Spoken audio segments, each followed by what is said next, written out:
Welcome to The Unfiltered Musician.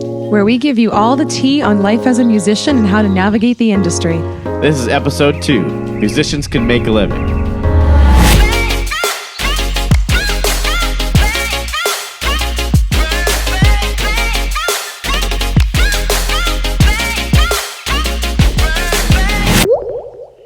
And welcome to the second ever episode of The Unfiltered Musician. We're your hosts, Vanessa Perret And Ryan Mancini. And today we'll be talking about 9 ways you can make money as a musician. Not any reason in particular. It's 9. I think that's just what we could think of in the moment. I'm sure there's more. But 9 is good. 9's a good number. Yeah. As a little disclaimer, this is not a comprehensive list of all the ways you can make money as a musician. These are ways specifically that you can make money by doing musical things. And even then, I don't think we'll cover all of it. But we will cover as much as possible. Yeah, and this is just one of many. I think our biggest thing is we're just trying to break the stigma that music is a glorified hobby. It is not. You can certainly make a living, and we can attest to that as well. We are doing exactly that. Mm-hmm. And yeah, it is more than just something to do for fun. There's so many ways you can monetize it and keep it in your life and make it something that is successfully sustainable financially. Exactly. So that being said, let's move on to topic 1. The first way, teaching. This is a big one. There are a lot of performing musicians out there that think, I need something more consistent, and teaching is usually the first thing they go to. Sometimes you have lessons that are weekly. Sometimes you have lessons that are twice a month. It doesn't really matter, but it can stay consistent. And let's talk about the first aspect, which is private teaching. So you would know the most because you own a private studio. So tell us how that's going. I started my private studio, VP Vocal Studio, in 2020, which is an odd time to obviously start a business, but I started with 1 student virtually, and that slowly grew into next year, 2021. I had about 15 students by the end of that year, and it was both virtual. Actually, it was mainly virtual for 2021. And then in this year, I had finally opened up our home studio to having the majority of my students coming here. And now I'm in about the 20-something range of having consistent students of all ages, 5 and up. And I have people who are around the area. I have some as far as Idaho, different areas of New England. And I think the pandemic was good for one thing. It allowed us to feel more comfortable about virtual teaching, and that opens so many more doors, especially when people realize you can get just as much of an amazing experience on virtual as opposed to just being in person. And so that has been very sustainable, and it's awesome because it's flexible. You're choosing your own schedule, and you can still perform. You can still do all the things. You are in charge of your schedule, and you can basically create your rates based on what you feel your worth is. And also demographically in your area, I would definitely check out the rates and stuff and kind of see what's the average, but also know your worth. Know your worth. I feel like that's important in life in general. But I also love private teaching because you learn so much from your students. And I think that translates to continuing to be a performer and always trying to adapt. And so when you're learning from so many other musicians and helping them on their individual journey, it can kind of spark something in yourself as well. And you're always continuing to learn and adapt yourself. And so you're gaining just as much as you are giving to your students too. That's pretty nice. Yeah, so that's private teaching if you want to create your own studio. But for some people, that's hard. They don't really know how to market themselves. So if you want to do something that's a little smaller, less high maintenance, you can go to a local music store owned by a family or just a smaller music company and sign up for lessons there. I'm sure they're looking for teachers somewhere nearby where you just need to teach like a 10-year-old here or a 13-year-old there. Whatever emphasis that you need to do. Instrument, voice, doesn't really matter. You just need to find the place that's looking for that. It's also a good way to get your foot in the door if you are trying to have your own private studio, just kind of dipping your toes in to see how things work so you can branch off on your own eventually. But I will say it's far less high maintenance. You definitely have to be ready to, in general, start your own business. It's starting your own business and navigating all that comes with that, not even just teaching and you knowing your stuff. It's so much more than that, but that is a great way to get into the community as well. And like I said, just dip your toes into that whole side of monetizing musicianship. Right. And you'll make money more so if you have your own students, but if you're taking them from somewhere else, you'll make a little less. Don't steal students. Don't pull them out Don't do it. Yeah, don't pull them out of that music store and start doing your own private lessons. That's no good. And then the other side of teaching is in schools. So we have done that a little bit for the last year. I was teaching at a middle school, and that's a salary position. So I have to show up every day, and I'll get the same amount every week, every 2 weeks, however they decide to pay. Sometimes you get paid up to the entire year if you decide to take the pay cut during the actual teaching months. But if you just want the entire salary during the teaching months, you can do that as well. But that's very consistent. The only downside I would say with that is that you do have to get training for it. If you're going to be in a public school, that is. You do have to get the certifications. It's a lot of work. But if you do not want to get an actual degree, it is possible to teach in schools. Private schools are still hiring people that are just as good and can probably teach just as good as the people with the degrees. They don't really require as much. And I would say, in my own personal opinion, too, going into public school teaching, or I would just say teaching in general, definitely know your stuff and educate yourself on how to educate. I think being a performer is one thing and mastering your craft, but teaching is a whole different ballgame because you could be so incredible at what you do, but having to break it down for somebody else when it's so organic to you is so different. And so definitely do yourself the courtesy of informing yourself before you kind of take that leap if you're trying to go into education. But like Ryan said, him and I have both been in public school and taught all different age levels and different classes, music theory, choir, all the things. And I will say long-term subbing or even like a short-term position, it's typically easier to do something like that where it is short term. It's not a full year commitment, which is also nice because then you kind of have some leeway in the rest of your year. If you have things planned, you can plan accordingly with that sort of thing. But your girl is not fully certified. And that was a personal decision because I knew I wanted to own my own studio and kind of be my own lady boss. And I'm kind of doing that, which is so cool. You know, the dream's coming true. But yeah, I decided not to get certified also to save money because, man, it is so expensive to also get a certification after you spent so much money to go to school.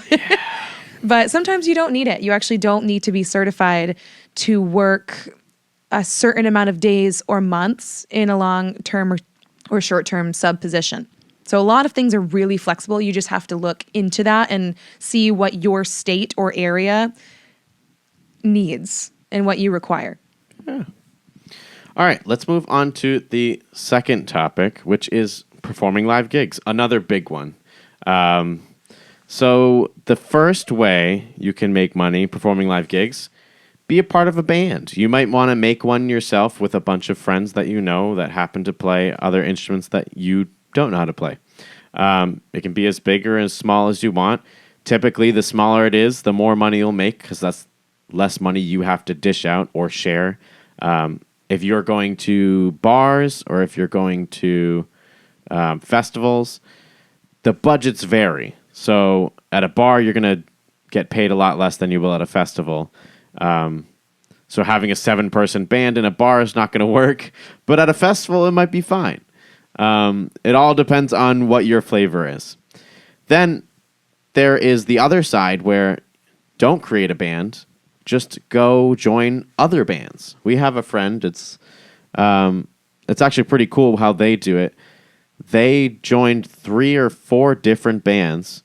So if one likes to gig every once a month or 2 times a week, she has the option of mixing and matching those gigs so that she has everything set up for her every weekend of every month.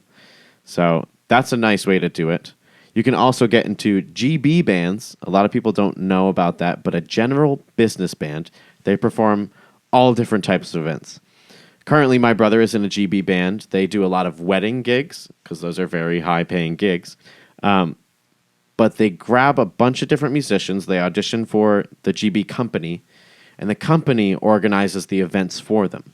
So he gets a list of where he needs to go every single weekend, where he needs to be, what time, and what exactly he's doing. Sometimes they have to MC. Sometimes he's singing background. Sometimes he's singing lead. Sometimes you might have to play guitar. But a GB company is taking care of it for you, which is really nice because you don't have to advocate for yourself and try to make the connections with random clients or random leads. And then also the base pay is quite nice. You get that plus tips. So that's a really nice way to do it if you want to be a part of a band. Yeah, general business is nice because you do get that base pay, so you know you're guaranteed X amount. So that is a nice, like, consistent line of work. And I also hop around to other bands as well. I think it also keeps me on my toes. It keeps it fun.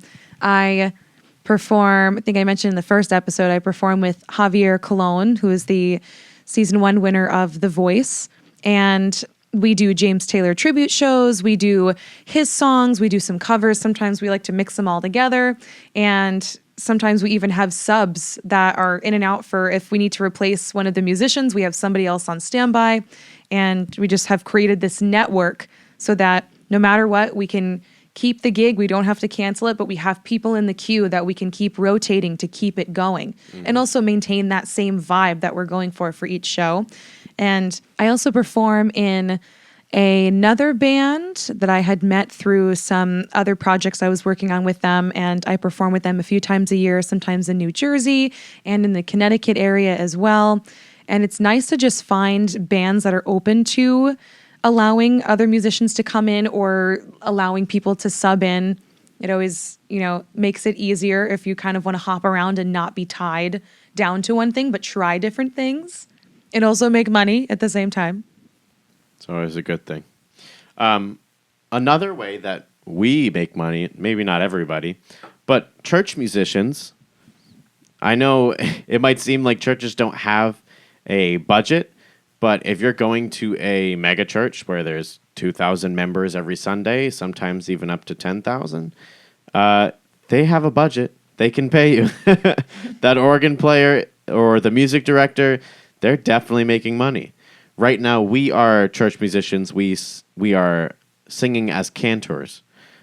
So basically what that is leading the certain parts for hymns every Sunday, just so that people in the congregation feel comfortable singing out. We need someone just to lead the front of the congregation. You can also play in a church band, depending on the type of faith that it is or the type of denomination. They might have a band. I grew up playing bass in my church band for a very long time. My father is a music minister. He played the organ and the piano and keyboards for a very long time. Same thing with my grandfather. My mother has always sung in church. Basically, everyone in my family has done music in church and gotten paid for it. I won't say that's a great way to do full-time work, but it's a great way to get some part-time stuff in every single week and have something consistent. That is a lot more consistent than performing gigs because you have to get together every Sunday. Usually there's a rehearsal in between each week. Maybe not. Sometimes you just have to show up, like I had to do. My dad wouldn't tell me what songs we were playing that morning, and I just had to learn them on the spot. But hey, it's whatever. I would also say with church jobs, it depends on your demographic in your area. In Connecticut in particular, or I would even dare to say New England or the tri-state area, church gigs do pay a lot. But again, because of the demographic and they have that money to pay musicians and they know that music is an integral part of the service and the entire worship experience, so they will set aside money for that. And on average, around Connecticut, you can make $65 to $75 per call. And that might even just be singing with a choir or just leading a few hymns, nothing huge. But I will also say with church jobs or things like that where you could just get thrown into something, music theory and having a knowledge of reading music is definitely important in these sorts of gigs, but also I would encourage yourself, if you are not a music theory buff or have not gotten that training, definitely get it, because it opens up so many other doors. Like, I bet a lot of people didn't even realize you could get paid singing in a church choir. It's crazy what's out there, but church jobs are huge around here. You can also check out Facebook groups. We could probably even link some too. There's some in Connecticut, New York that have what are called gig pools. And you can see postings of them looking for like a tenor or soprano or something. And, it's always a few weeks out, and you can sign up for those things and contact them. And it's a really easy way to network. So I would say Facebook groups have become a big thing to get that information out there. And they are out there, and they're awesome. And there are tons of other different gigs, not just your typical bar gigs or, when people think of the word gig, I think they think of like restaurant gigs and kind of the low key ones. But I mean, you can be performing for funerals, ceremonies, smaller private events. There's so many things. And I would even say funerals, they pay quite a bit too, just like the church jobs. And those Facebook groups will help you to connect to those. Or if you are getting some of those church jobs, then they'll remember your face and be like, oh, well, we have this ceremony, we have this thing going on, we have this wedding, and you're kind of like in that network now. So it's never any harm to try something like that. Yep, it is a great way to get yourself connected. Even corporate gigs, those have a lot of money for budgets. Recently, Tractor Supply rented out Bridgestone Arena in Nashville. In Nashville, yeah. And gave a private concert with, who was it, Tim McGraw? I think it was Tim McGraw, yeah. Tim McGraw did a private concert for the people that worked for that company. They rented out the entire arena and bought Tim McGraw. I have no idea. They bought Tim McGraw. They bought him. They own him. It was probably a 6 to 7 figure budget. So, yeah, they have that money, and they're willing to dish it out just because they can. Those for-profit companies have the money. And they realize the value of talent, and they have a lot of money set aside for it, for sure. Exactly. All right, let's move on to topic 3, songwriting. So, there's a ton of songwriters out there that no one even knows about. And some people are behind some of the biggest hits in like popular music or any other genre, and we don't know them. You have no idea. I mean, look at any of the big stars today on the Hot 100. Search up their song and look for the songwriters. You'll get a huge list. I guarantee it. At least 2 people, sometimes up to 10 or 15 people. There are a lot of artists that are like, yeah, you changed the chord in that one chorus for me, and I'll give you credits for the songwriting. Like, a lot of people might just do small things like that. There are some other people that will come in, they'll just sit down, they'll bang out a song in 5 minutes, and they're gone. That's their job for the day. And now all the big artist has to do is just sing it or play it, whatever. There's songwriters everywhere, and we just don't even know about them. It takes a whole village, but this village is full of money. Yes. So take advantage of it. It's true. It's true. And usually that money might be coming from a record label. There are some other people.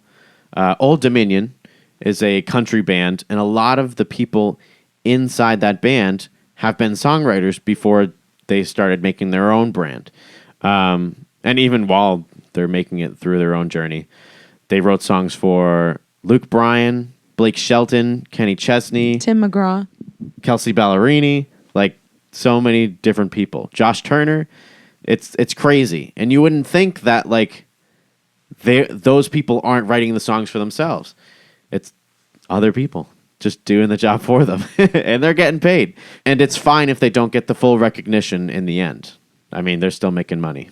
And we even have some friends that we personally know that are shadow writers. And the other perk to it as well is if the limelight does not suit you, or you're someone that really doesn't prefer it, but they still want to have that taste of the good money in songwriting, then you can have that being a shadow writer. And one of my friends, who I also perform with, he has written so many songs for some big artists, and he's also even written the score for a Cirque du Soleil show that I think came out this year about New York City.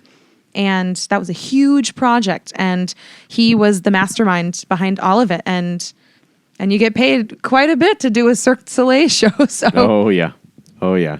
Yeah, and things like that are kind of really weird. People might just want beats for their rap that they want to lay down.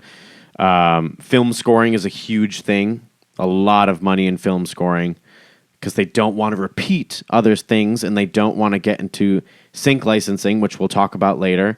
Video games, TV commercials, all that different stuff. Yes, exactly. Don't you know how much forget John him. Williams made? A lot. Don't forget him. He's made so much money off of just film scoring. All right, let's move on to topic 4, royalties. So I know I didn't talk about songwriting for yourself. I'm going to talk about it in this topic. So when you write music for yourself and you post it on Spotify, you post it on Apple Music, Amazon Music, YouTube Music, I don't even know what platforms there are right now, but once you post it and people listen, you get paid royalties. And it's not like you get paid $5 every person that listens. That'd be sweet. That would be Who great. do we talk to?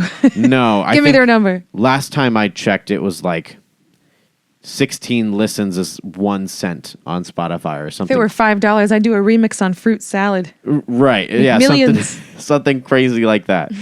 I have friends that they have songs with millions and millions of streams, and they're making like full-time salaries off of that one song. And the great part about writing your own music and posting it is it's great passive income. You make it once, you post it once, you're done. It's just going to make money for the rest of your life. All right, let's move on.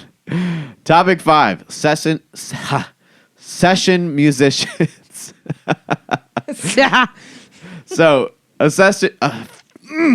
Bless you. A session musician, they're the people that will come in for other people that might not play or sing as well as the person who wants to write or record the song.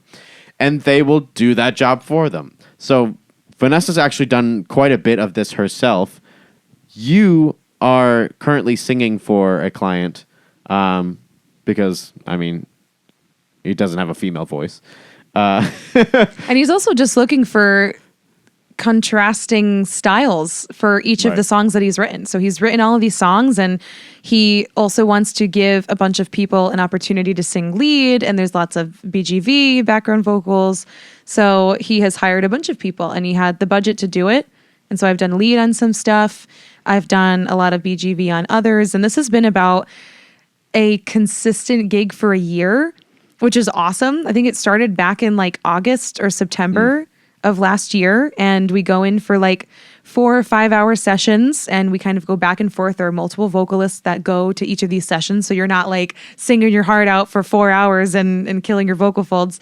But it really is awesome, and I've made excellent connections. I now perform with a lot of the people who contributed to this album. We usually do at least a yearly like rock fest in fall, which is awesome. And It's pretty cool. You know, then it opens up more doors where I get my travel paid for, I get my hotel accommodations and everything, and I just do this rock festival once a year.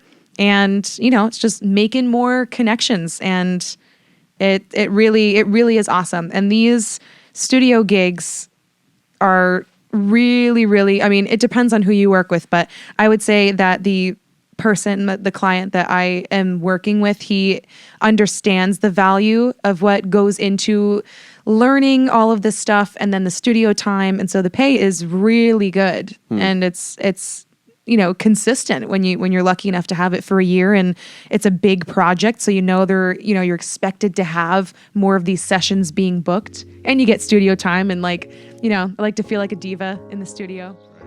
And that brings us to the end of part 1, episode 2. See you next week for part 2. See ya.